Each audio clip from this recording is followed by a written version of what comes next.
तो दोस्तों, आज एक पल में सब कुछ उलट जाने वाला है। प्रेसिडेंट की ज़िंदगी में सबसे बड़ा खतरा आने वाला है। पैक की एक ऐसी मूव ने सब कुछ बदल दिया। तुम सोच भी नहीं सकते, असली विलेन अभी तक छुपा हुआ है। एंड तक देखना, हर सेकंड में एक नया ट्विस्ट आने वाला है आज।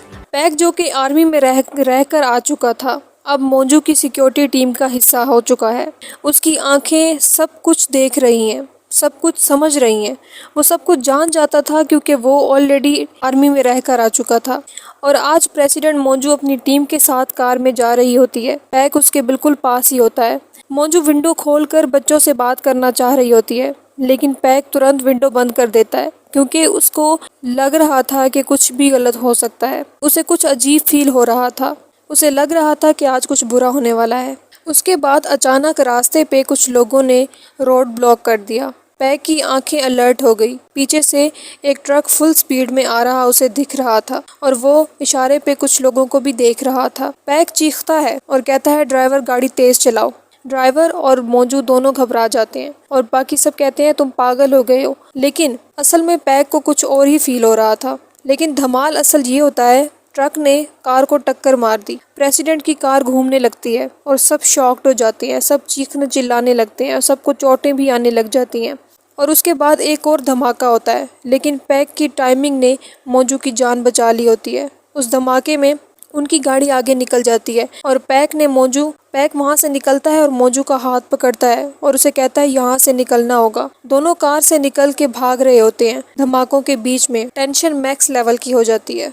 उसके बाद वहां से पैक मोंजू का हाथ पकड़ता है और दोनों अंडरग्राउंड स्टेशन की तरफ भागने निकलते हैं।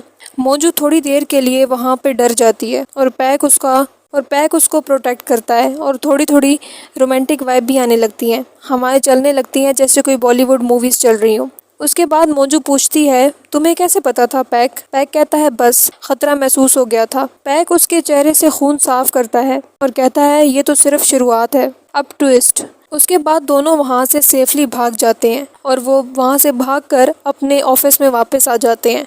और वहां पे कुछ बॉडीगार्ड उनसे पूछते हैं कि तुम लोग ठीक हो कि नहीं। और जो मोंजू का पर्सनल बॉडीगार्ड होता है वो पैक को नफरत भरी निगाहों से देखता है क्योंकि उसे पैक पसंद था। सारा दिन गुजरने के बाद जब मोंजू रात को सो रही होती है तो उसे एक डरावना ख्वाब आता है और वो ख्वाब में अपने हस्बैंड की मौत होते हुए देखती है। लेकिन वो वहाँ से उठकर पैक के रूम में जाती है और वो दोनों वॉक पे निकलते हैं और वहाँ पे जाकर मोंजू अब पैक को एक लॉकेट देती है, लेकिन उस लॉकेट में छुपा हुआ था एक माइक्रोफोन। अब मोंजू सीक्रेटली पैक की हर बात सुन लेती। स्टोरी अब डेंजरस मोड पे चली गई और अब क्या होता है कि पैक अपने बॉस से पूछ रहा होता है कॉल करके कि मुझे ये ड्यूटी किसने दी, लेकिन उसका बॉस चुप होता है और वो घबरा जाता है क्योंकि इसके पीछे भी कोई एक राज था। प्रेसिडेंट और दूसरी तरफ मोंजू की सास ने मोंजू को मारने की प्लानिंग शुरू कर दी होती है और जो मोंजू का पर्सनल बॉडीगार्ड होता है वो असल में बॉडीगार्ड नहीं, वो भी एक विलन का काम कर रहा होता है।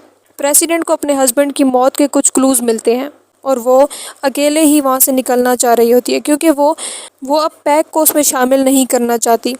वो एक घर तक पहुँचती है, अंदर जाती है और देखती है कि एक फ़ोटो मिलती है उसको। उस फोटो में उसका हस्बैंड, एक औरत और एक बच्चा था। क्या ये कोई सीक्रेट फैमिली है या कुछ और? विलन कौन है, प्रेसिडेंट की सास या कोई और? मोंजू को सच मिल पाएगा? अगले एपिसोड में सब कुछ रिवील होगा। अगर तुम्हें ये रिकैप पसंद आया तो लाइक करो, सब्सक्राइब करो और कमेंट करो। तुम्हारा गेस क्या है विलन के बारे में? नेक्स्ट एपिसोड जल्दी आ रहा है, मिस मत करना।